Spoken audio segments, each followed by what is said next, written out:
Welcome my dear students and friends. West Bengal Council of Higher Secondary Education এই বছর অর্থাৎ 2024 সালের নতুন একাদশ যে ব্যাচ আসতে চলেছে তাদের ক্ষেত্রে সেমিস্টার সিস্টেম চালু করার নির্দেশ দিয়েছে।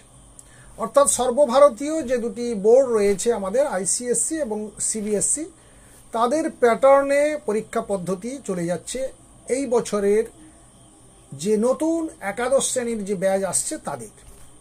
এখন প্রশ্ন ছিল যে এই প্যাটার্ন বা সেমিস্টার পদ্ধতির খুঁটিনাটি কি হতে চলেছে। গত 3 দিন আগে সেমিস্টার পদ্ধতির যাবতীয় ইনফরমেশন আপলোড করে দিয়েছে কাউন্সিল। আমি এই ভিডিও ডেসক্রিপশানে তার লিঙ্ক দিয়ে দেব, তোমরা প্রয়োজনে সেখান থেকে ডাউনলোড করে পড়ে নেবে। আমি মূল বিষয়গুলো নিয়ে একটু আলোচনা করে যাই।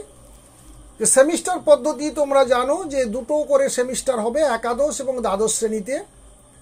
প্রথম সেমিস্টার এবং দ্বিতীয় সেমিস্টার, প্রথম সেমিস্টারটা পুরোটাই এমসিকিউ প্যাটার্নে হবে, পরেরটা সব ধরনের প্রশ্ন থাকবে, কিন্তু প্রত্যেকটি সেমিস্টারে 30% মার্কস পেতে হবে, তবে তুমি পাস করেছো বলে গণ্য হবে। এই পর্যন্ত আমরা আগে ইনফরমেশন পেয়েছিলাম। এবারে যে ডিটেলসটা দিয়েছে, প্রথম সেমিস্টারে যে এমসিকিউগুলো আসতে চলেছে তার 3টি ভাগ থাকবে।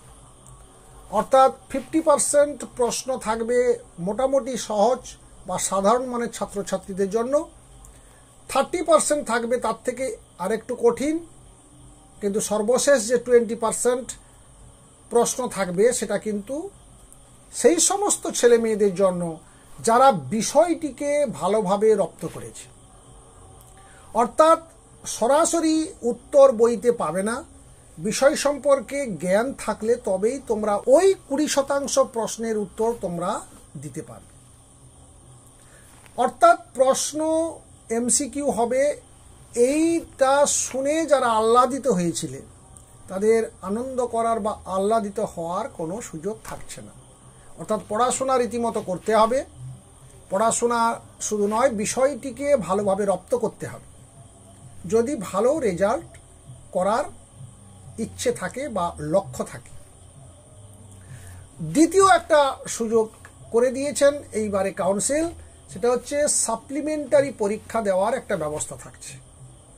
অর্থাৎ কেউ যদি প্রথম সেমিস্টার পরীক্ষা না দিতে পারে সে কিন্তু দ্বিতীয় সেমিস্টার পরীক্ষা দিতে পারবে এবং সেই পরীক্ষার সঙ্গে সাপ্লিমেন্টারি হিসাবে ফার্স্ট সেমিস্টারের পরীক্ষাটাও দিতে পারবে।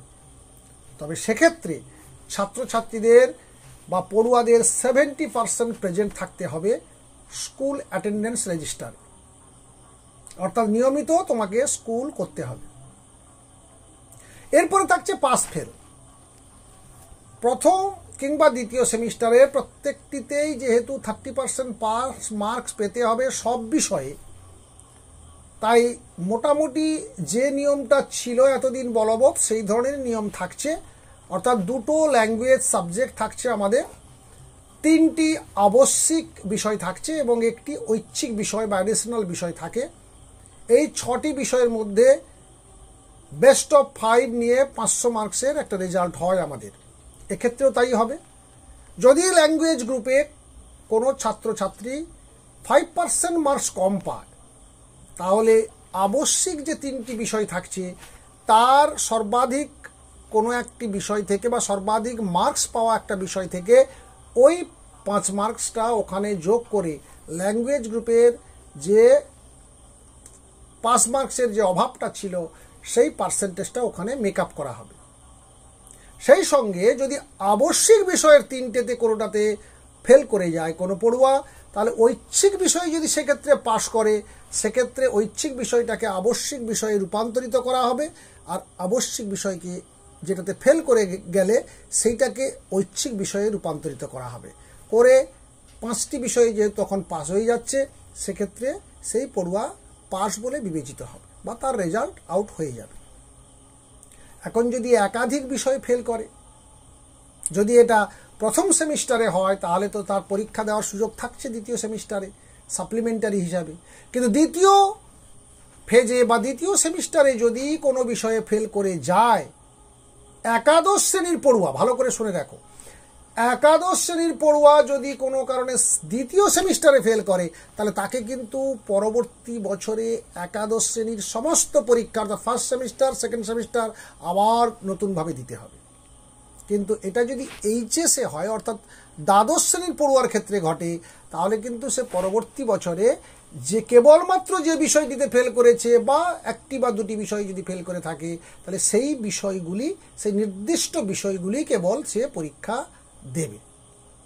তাহলে দুটো ক্ষেত্রে কিন্তু একটু আলাদা আলাদা নিয়ম। একাদশের ক্ষেত্রে পুরো পরীক্ষা আবার দিতে হবে, যেহেতু তার ইয়ারটা ল্যাপস হচ্ছে, তাকে সব বিষয়ে পরীক্ষা দিয়ে পার্সেন্টেজ অফ মার্কস বাড়িয়ে নেওয়ার একটা সুযোগ থাকছে। কিন্তু এইচএসের ক্ষেত্রে যদি এই রকম ঘটনা ঘটে, এক বা একাধিক বিষয়ে সেকেন্ড সেমিস্টারে গিয়ে কেউ ফেল করে যায়, তাহলে তাকে কিন্তু পরবর্তী বছর ওই নির্দিষ্ট বিষয়গুলি কেবল পরীক্ষা দেওয়ার সুযোগ দেওয়া হবে। এই আপাতত সেমিস্টার এবং পাস ফেল সংক্রান্ত এবং প্রশ্নপত্র কেমন হতে চলেছে তার ইনফরমেশান বা ডিটেলস দিয়ে একটা নোটিফিকেশান প্রকাশ করেছে আমাদের সংসদ। তোমরা ডেসক্রিপশানে গেলেই তার লিঙ্ক পেয়ে যাবে, লিঙ্কটা তোমরা ডাউনলোড করে নিয়ে সময় করে একবার পড়ে নিও। এই ছিল আজকের আপডেট। নেক্সট আপডেট নিয়ে খুব দ্রুত তোমাদের সামনে আবার আসছি। ভালো থাকবে, সুস্থ থাকবে। Thank you.